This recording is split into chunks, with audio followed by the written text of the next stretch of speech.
Hello, this is a review for Unit 5. This is Air, Weather, and Climate. So the first thing that we want to go over are the objectives for this unit, and we'll briefly go over each one of these. So the first thing says to compare the properties of low and high pressure areas in terms of the air density, pressure, humidity, air motion, and types of associated weather. So the first thing, let's take a look at our areas of low pressure. And if we take a look at a PowerPoint that I have, here you can see a weather map. These L's are going to denote areas of low pressure and the H areas of high pressure. You can see this cloudy part, this gray part is rain. So areas of low pressure are going to be, you're going to have rain, or you're going to have cloudy and rainy weather. Whereas areas of high pressure are going to be pleasant and clear. So a high pressure area is going to be a mass of dense air. You're going to have clear and pleasant weather with that. An area of low pressure is going to be less dense. You also want to know which way the motion of those areas. So remember that in the northern hemisphere, a low pressure system is going to move counterclockwise, whereas a high pressure system is going to move clockwise. That would be just the opposite for the southern hemisphere, but for the northern hemisphere, counterclockwise for your low pressure areas. The next thing that we want to take a look at is our air masses. So we have different types of air masses, and you're going to have continental, polar, continental, tropical. If you see the word continental, you know that that air is dry. It has formed over land. It is going to be dry air.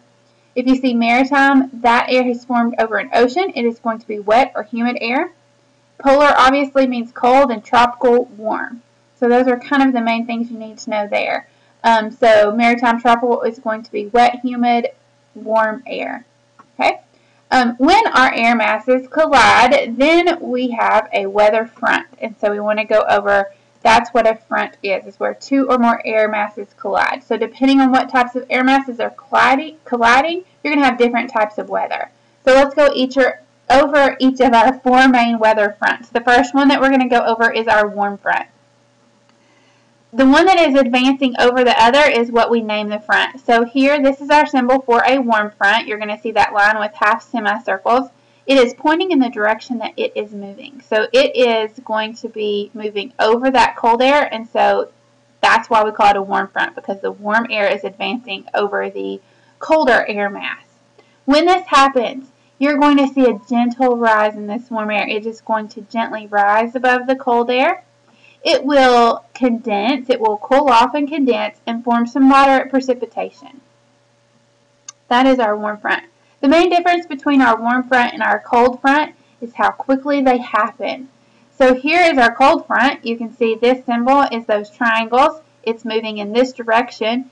It is going to run into that warm air, only this time you notice that slope is a lot greater because it dives under that warm air and pushes it up very quickly. So now that warm air is going to rise up, it's going to condense and form precipitation. But because it has happened so quickly, it is going to be heavy precipitation. The cold front is where we get our most severe weather. Alright, so there's our warm front, our cold front. We want to go over two other fronts. We have a stationary front. This is where our warm front and our cold air and our warm air move into one another. They basically run into each other. And they kind of stall out. They're battling for supremacy there. It's going to stick around for a few days. Again, that warm air is going to move up and condense to form precipitation. But it's going to move very slowly because they run into one another. And you'll have precipitation over a few days.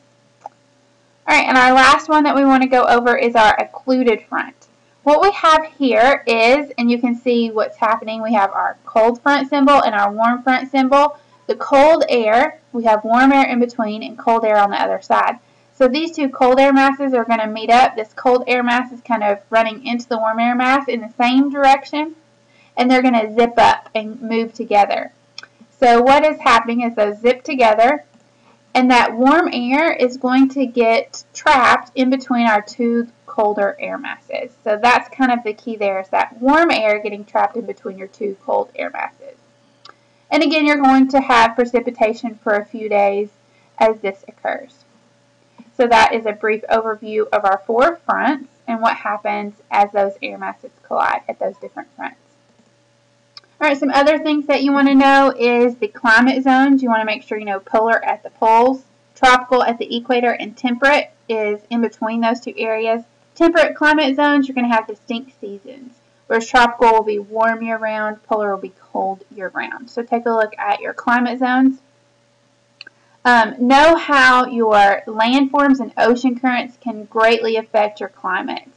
So for instance, in California, you have 2 very distinct climates in that same latitude, but that's because of the mountains and how they will lose their moisture. Those clouds will lose moisture as they go over the mountains, and then you have a desert on the other side. So take a look at how those landforms and oceans can greatly affect climate. All right, now we want to take a look at the Coriolis effect. Before we take a look at that, let's take a look at this. So anytime air is moving, that is creating wind. So you have 2 different things that makes wind or makes our air move, and that is difference in temperatures, which we will look at, and the difference in pressure.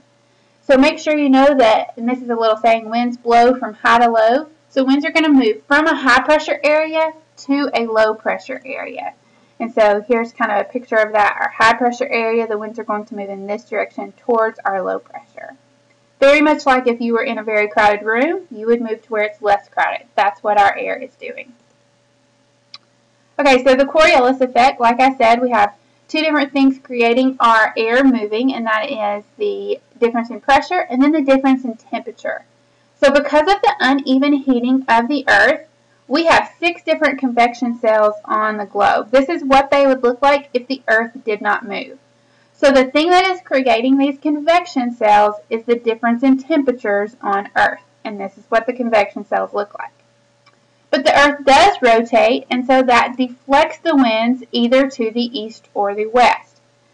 So what causes the deflection is the rotation of the Earth. So make sure you get that separate.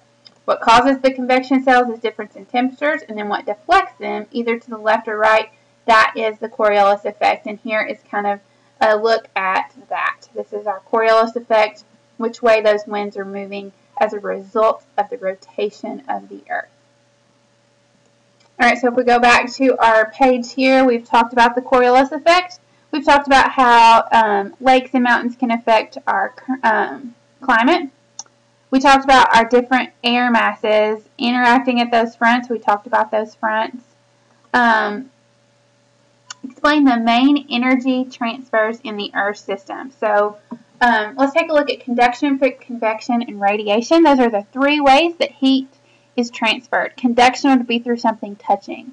So where the air touches the land, heat is transferred through conduction.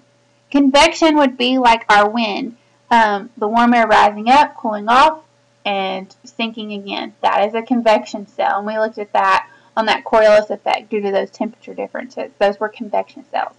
Radiation would be like the sun warming us through radiation. We aren't touching the sun. It's moving through empty space through those electromagnetic waves. So that is radiation. So that's the main energy transfers in Earth systems. Make sure you know a little bit about the greenhouse effect. Those greenhouse gases are what is absorbing the heat. They absorb just the right amount of heat to keep us warm and reflect just enough to keep us cool enough. If the greenhouse gases absorb too much heat, we would be too hot. If too much heat was reflected back into space, we would be too cold. So just know it's those greenhouse gases absorbing that heat. That's the greenhouse effect. We looked at the types of air masses. That was the continental polar, continental tropical, maritime polar, and maritime tropical. And then the heat transfer. If you have any questions on Unit 5, let me know. That was just a brief overview of the main concepts that you need to know. So good luck on your Unit 5 assessment.